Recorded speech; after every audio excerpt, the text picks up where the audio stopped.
ભારતમાં ઠંડીની અસર શરૂ થઈ ગઈ છે તેવામાં ભારતીય હવામાન વિભાગ દ્વારા ફેંગલ નામના વાવાઝોડાની આગાહી કરવામાં આવી છે। ભારતીય હવામાન વિભાગે જણાવ્યું છે કે દક્ષિણ પશ્ચિમ બંગાળની ખાડી પરનું ડીપ ડિપ્રેશન એરિયા બુધવાર સુધીમાં ચક્રવાતી વાવાઝોડામાં ફેરવાઈ શકે છે।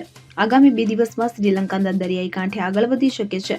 આ લો પ્રેશરની યોગ્ય હવામાન મળવાના કારણે તે વધુ મજબૂત બનશે। આ સિસ્ટમ મજબૂત બની આવનારા 4 થી 5 દિવસમાં સૌ પ્રથમ ડિપ્રેશન, ત્યાર પછી ડીપ ડિપ્રેશન અને ત્યાર પછી તે વાવાઝોડાનું સ્વરૂપ લે તેવી સંભાવના છે।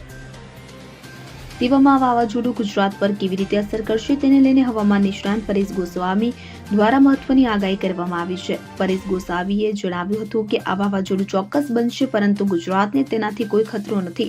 મોટાભાગે બંગાળની ખાડીમાં વાવાઝોડું બને તો તે મોટાભાગે ડાયરેક્ટ ગુજરાતને અસર નથી કરતું। ખાસ કરીને તે ઉત્તર પશ્ચિમ આગળ વધે તો તેમાં ઘણી વખતે વરસાદ પડતો હોય છે। જો કે ગુજરાતમાં 30 નવેમ્બર સુધી કોઈ માવઠું કે વરસાદની શક્યતા નથી। Bureau report CN24 news.